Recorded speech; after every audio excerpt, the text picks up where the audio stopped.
कभी जब भी याद आती है तो जी ऐसा चाहता है कि काश मेरी माँ आज जिंदा होती तो उनकी दुआएं लेकर तकरीर करने निकलता तो तकरीर कितनी प्यारी तकरीर होती।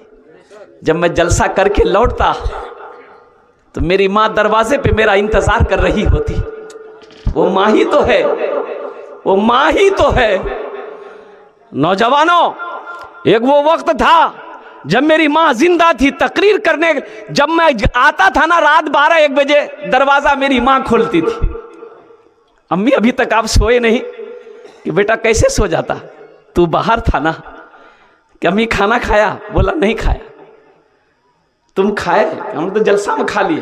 बोला हमने नहीं खाया। वो माँ है। सारे रिश्तों को कुछ ना कुछ चाहिए, लेकिन वो जिसको कुछ नहीं चाहिए वो अजीम हस्ती माँ है, वो अजीम हस्ती बाप है। जिसको कोई लालच नहीं है औलाद से। बीवी को हो सकती है, बेटा को हो सकता है, बेटी को हो सकता है, बहू को हो सकता है, लेकिन वो अजीम हस्ती माँ है, बाप है, जिसको औलाद से कोई लालच नहीं। बस वो यही चाहता है कि मेरा बेटा जहां भी रहे अच्छा। उसके लिए वो शेर है जिसकी मां नहीं है, बाप नहीं है।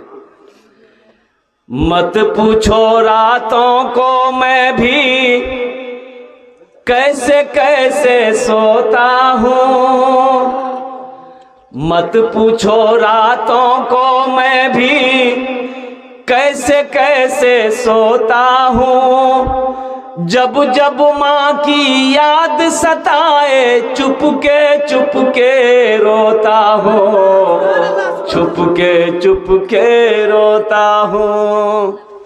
अल्लाह के रसूल सल्लल्लाहु अलैहि वसल्लम एक मौके पर इरशाद फरमाए, काश मेरी माँ आमिना जिंदा होती, काश मेरी माँ आमिना जिंदा होती, मैं इशा की नमाज पढ़ रहा होता, सूरे फातिहा तिलावत कर रहा होता, मेरी माँ आमिना आवाज देती बेटा मोहम्मद, तो नमाज तोड़कर मैं माँ की बारगाह में खड़ा हो जाता, माँ के सामने खड़ा हो जाता।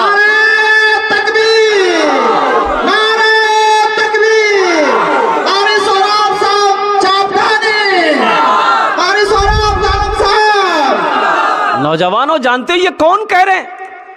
ये कौन कह रहे हैं? वजह कायनात, जिसके सदक़े में अल्लाह ने सारी कायनात को पैदा फरमाया, वो कह रहे हैं कि अगर मैं नमाज पढ़ रहा होता इशा का, सूरे फातिहा शुरू कर दिया होता नमाज में, अब मेरी माँ आमिना आवाज देती बेटा मोहम्मद, तो मैं नमाज तोड़ देता, नमाज तोड़कर माँ के पास चला जाता, माँ आपने मुझे याद किया।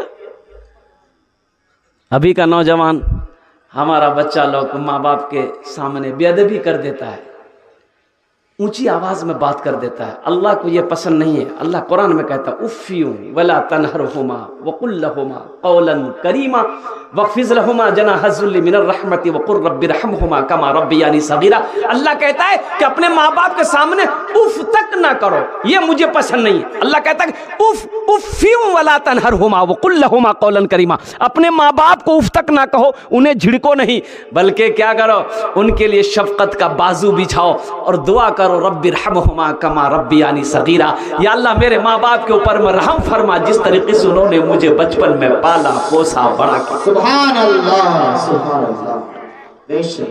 मत पूछो रातों को मैं भी कैसे कैसे सोता हूँ, जब जब माँ की याद सताए चुप के रोता हूँ, चुप के रोता हूँ। है दर माँ के चरणों में, है दर माँ के चरणों में, तन मन धन कुर्बान है। जो माँ की ममता ना समझे वो कितना नादान है, वो कितना नादान है। जो माँ की ममता ना समझे वो कितना नादान है, वो कितना नादान है। इसलिए मेरे नौजवानों, मेरे बच्चों, वादा करोगे इंशाअल्लाह यहाँ से एक पैगाम लेकर उठो कि आज तक अपने माँ बाप की हम बेअदबी करते रहे, उनकी नाफरमानी करते रहे। इंशाअल्लाह आज हम अपने रूठे हुए माँ बाप को मनाएंगे और उनकी खिदमत करके उनकी दुआएं लेंगे। कितने लोग तैयार हैं इंशाअल्लाह?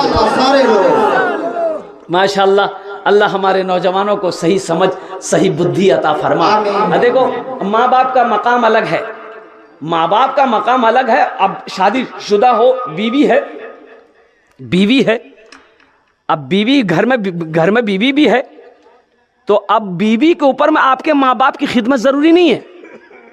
मान के हम शादी करके आए, अब मेरी बीवी के ऊपर में ये जरूरी नहीं को मेरे माँ बाप की खिदमत करे, सास ससुर की खिदमत करे। तुम बेटा हो, तुम खिदमत करो, जन्नत तो तुम्हें बनाना है ना।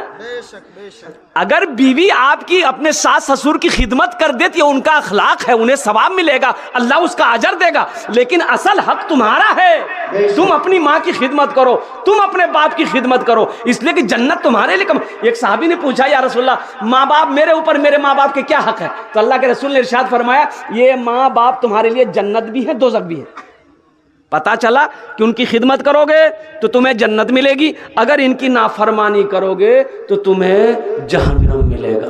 बात समझ में आ गई कि माँ बाप की खिदमत में जन्नत है, माँ बाप की नाराजगी में जहन्नम है। इसलिए बीवी के भी हक को अदा करो। बीवी अगर शामिल में नहीं रहना चाहती, मान गई एक थाली में एक हंडी में खाना बनना पसंद नहीं कर सकती, बीवी बोले नहीं हम नहीं रहे शामिल, तो बीवी का ये हक है, आप उसको अलग मकान में रख सकते हैं। अब उसको अलग मकान लेके दी या बीवी को अलग रखी, बीवी का मामला अलग है। अल्लाह के रसूल ने इरशाद फरमाया, तुम में सबसे अच्छा वो है जो अपनी बीवी के साथ अच्छा सलूक करता। तुम में सबसे अच्छा वो है जो अपनी बीवी के साथ, कि डंडा लेके मारता हो, लाठी लेके, बीवी को मारना वाला जालिम है औरत के ऊपर। अच्छा ये बताइए, औरत की जात कमजोर है कि नहीं? अच्छा बताइए, हम पहलवान हैं तो हम किससे लड़ेंगे? पहलवान से लड़ेंगे, कमजोर से लड़ेंगे? अच्छा हमसे कोई पहलवान लड़ेगा? भाई हमसे कोई पहलवान लड़ेगा? पहलवान बोले भाई इससे काम लड़ेंगे, एक फाइट मारेंगे उलट जाएगा। भाई पहलवान से लड़ेगा? तुम मर्द हो और औरत की जात कमजोर है, उसके ऊपर तुम हाथ उठाओ, तुम्हें शर्म आनी चाहिए। भाई मुकाबला अपने मुकाबिल से होता है, ना कि कमजोर से होता है। औरत की जात कमजोर है, उससे मोहब्बत करो, उससे अच्छा सलूक करो, उसके साथ अच्छे से पेश आओ, उनके चेहरे पे ना मारो, उन्हें गाली ना दो, उन्हें ना मारो। अल्लाह के रसूल ने मना फरमाया, अल्लाह के रसूल ने मना फरमाया। तो इंशाअल्लाह अपने बीवी के साथ अच्छा सलूक करेंगे इंशाअल्लाह। कितने लोग करेंगे? बच्चा लोग भी हाथ उठा दिया है। हाँ तो कल होकर ये भी नौजवान होगा, कल ये भी नबी के सुन्नत के मुताबिक शादी करेगा। अच्छा अल्हम्दुलिल्लाह सुम्मा अल्हम्दुलिल्लाह, नबी के सुन्नत के मुताबिक निकाह करो ना नौजवानों। नबी के सुन्नत के मुताबिक निकाह करोगे तो जो औलाद होगी वो नेक औलाद होगी, नेक और साले पैदा होगी। जो औलाद होगी वो फरमा बरदार होगी, ना फरमान औलाद नहीं होगी। एक बात याद रखो, जिस निकाह से कबल गुनाह से जिस काम का आगाज किया गया हो उसका अंजाम अच्छा नहीं होगा। अब निकाह से पहले डीजे बजाओगे, अभी डीजे का यह आलम है, पूरे डीजे हमारे यहाँ बजाता है। देखिए, तौबा तौबा तौबा। नौजवानों क्यों गुनाह करते हो मेरे बच्चों? अल्लाह को क्या जवाब दोगे? अल्लाह को क्या जवाब दोगे? ये बताओ ना, ये डीजे है क्या? इतना खतरनाक डीजे है। अगर डीजे बजने लग जाए तो 1 साल का बच्चा भी झूलना उछलने लगेगा।